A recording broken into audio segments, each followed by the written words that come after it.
வணக்கம்.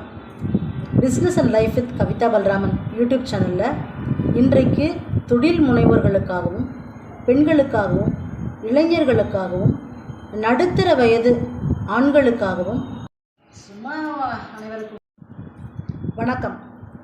Business and life with Kavitha Balraman YouTube சேனலில் இன்றைக்கு ரொம்ப ஒரு சுவாரஸ்யமான டாப்பிக்கோடு உங்களை எல்லாரையும் சந்திக்கிறேன். வாங்க வீடியோக்குள்ளே போகலாம். இன்றைய தலைப்பு தொழில் வளர்ச்சி, தொழிலில் சம்பாத்தியம், தொழிலில் லாபம், தொழிலில் முன்னேற்றம், தொழிலில் வரக்கூடிய சவால்களை எதிர்கொள்ளுதல், தொழிலில் போட்டியாளர்களை கையாளுதல். தொழில் என்பது ஒரு மிகப்பெரிய சாம்ராஜ்யம். அந்த சாம்ராஜ்யத்தை எப்படி தக்க வைக்கணும், எப்படி பவர்ஃபுல்லாக நாம் இருக்கணும் அப்படிங்கிற விஷயத்தை ஒவ்வொரு ஸ்டெப்பாக நாம் இன்றைக்கி பார்க்க போகிறோம். ஸோ தொழில் என்பது என்னுடைய நிறைய வீடியோவில் நீங்கள் எல்லோரும் பார்த்துட்டீங்க. தொழில் என்பது என்ன? நாம் உற்பத்தியாளராக இருக்கலாம், அல்லது நாமளே ஒரு பயனாளியாகவும் இருக்கலாம். எப்படி இருந்தாலும் அதை சந்தைப்படுத்துகிறோம். சந்தைப்படுத்துறதுலேருந்து நமக்கு ஒரு லாபம் வருது அப்படின்னா அது எப்படிப்பட்ட தொழிலாக இருந்தாலும் அது தொழில் தான். ஸோ ஒன்று சிம்பிள் வார்த்தையில் சொல்லணும்னா, நாம் ஒரு விஷயத்தை விற்க போகிறோம், ஒரு பொருளை விற்க போகிறோம், நம்ம ஒரு சர்வீஸை விற்க போகிறோம். நாம் எதை விற்பனை செய்தாலும் அது தொழில் தான். இதுதான் சிம்பிள் டெஃபினேஷன் ஆஃப் தொழில். இதுக்கு மேலே பெருசாக நம்ம பெரிய பெரிய ஜார்கன்ஸ்லாம் போட்டு பேச வேண்டாம். இந்த தொழிலில் நாம் எப்படி தக்க வைக்கிறது, இந்த தொழிலில் நாம் எப்படி அடுத்த கட்டத்துக்கு போகிறது, தொழிலை நாம் எப்படி வளர்க்குறது, இந்த இடத்துல தான் நமக்கு எல்லாரும் பேசுகிற விஷயம் மார்க்கெட்டிங். நான் என்ன சொல்கிறேன்னா, பிராண்டிங். சரிங்களா? மார்க்கெட்டிங்கும் பிராண்டிங்கும் வேறையா அப்படின்னு கேட்டிங்கன்னா கட்டாயமாக வேறு. சரிங்களா? நல்லா பிராண்டு பண்ணிட்டோன்னா நல்லா மார்க்கெட்டிங் பண்ண முடியும். நல்லா மார்க்கெட்டிங் பண்ணியிருந்தாலும் பிராண்டு பண்ணலைன்னா மார்க்கெட்டிங் பண்ண முடியாது. அப்போ பிராண்டு பண்ணணும்.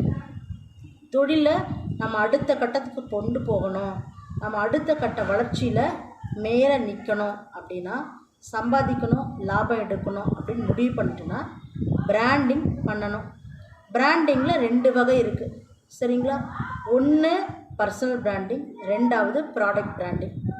பர்சனல் பிராண்டிங்னால் அந்த தனி நபரை பற்றிய விஷயம், அந்த தனி நபர் மேலே இருக்கக்கூடிய ஒரு பவர், ஒரு கரிஸ்மா, அல்லது நல்ல நம்பிக்கை, நல்ல எண்ணம், நல்ல சொல், இது எல்லாமே பர்சனல் பிராண்டிங்குள்ளே வந்துடும்.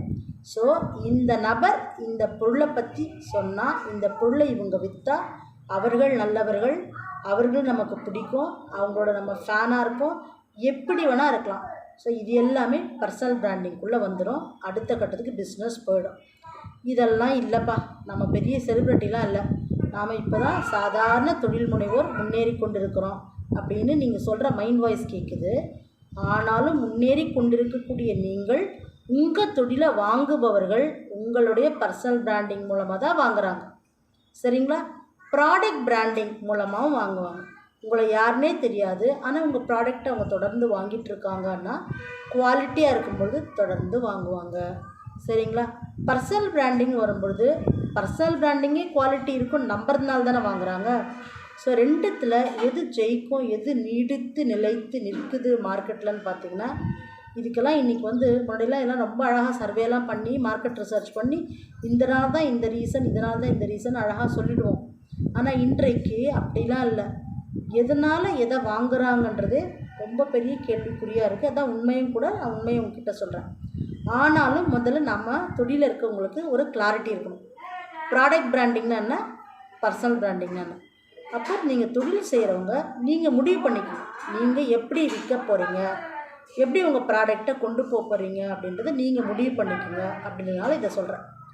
அடுத்தது, தொழிலில் அடுத்த கட்ட வளர்ச்சி கொண்டு போகிறது, லாபம் எடுக்கிறது. கட்டாயமாக நம்ம ஒரு தொழில் போட்டால் அந்த போட்ட